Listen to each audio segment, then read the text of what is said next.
আমরা দেখেছি কয়েকটা রাজনৈতিক দল হঠাৎ করেই দেশে পিআর বা সংখ্যানুপাতিক নির্বাচনী দাবি করছেন বা দাবিতে সোচ্চার হয়েছেন।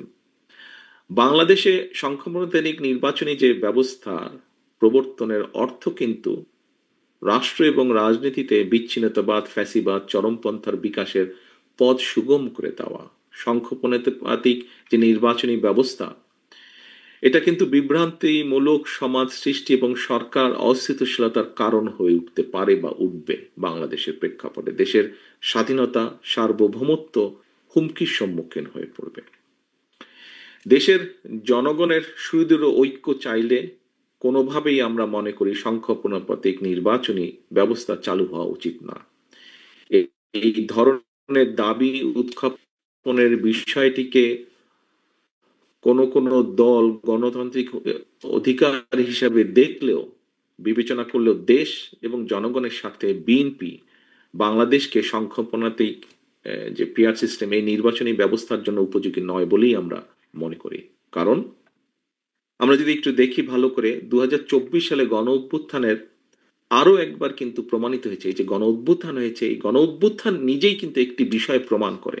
সেটা হলো দেশকে যদি তাবেদার মুক্ত রাখতে হয়, ফ্যাসিবাদ মুক্ত রাখতে হয়, তাহলে জনগণের ঐক্যই হচ্ছে সবচাইতে বেশি জরুরি।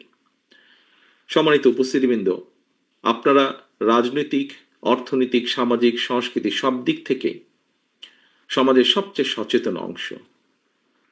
সংবিধিবদ্ধ বিধিবিধান আর আইন কানুন দিয়ে ফ্যাসিবাদকে আর অথবা স্বৈরাচারকে কিন্তু রোধ করা যায় না।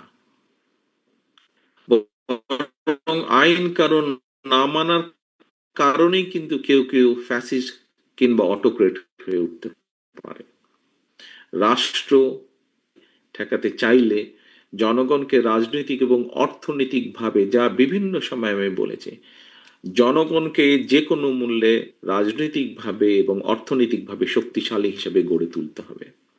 রাষ্ট্রে জনগণের সকল প্রকার গণতান্ত্রিক রাজনৈতিক অধিকারের চর্চা এবং প্রয়োগের সুযোগ নিশ্চিত করতে হবে। জনগণ যদি ক্ষমতাবান থাকে, জনগণের রাজনৈতিক অধিকার প্রয়োগের সুযোগ জারি থাকে, ফ্যাসিবাদ কিংবা স্বৈরাচার ঠেকানোর জন্য জনগণের ঐক্যবদ্ধ শক্তিই যথেষ্ট। জনগণের ঐক্যবদ্ধ শক্তি যথেষ্ট। রাষ্ট্র পরিচালনায় জনগণের ইচ্ছা এবং শক্তি কার্যকরভাবে প্রতিষ্ঠিত করার জন্যই কিন্তু বিএনপি বারবার জনগণের সরাসরি ভোটে নির্বাচিত প্রতিনিধিদের কাছে, জনগণের কাছে দায়বদ্ধ জবাবদিহিমূলক গণতান্ত্রিক সরকার প্রতিষ্ঠার দাবি সেই প্রথম থেকে বিএনপি জানিয়ে আসছে।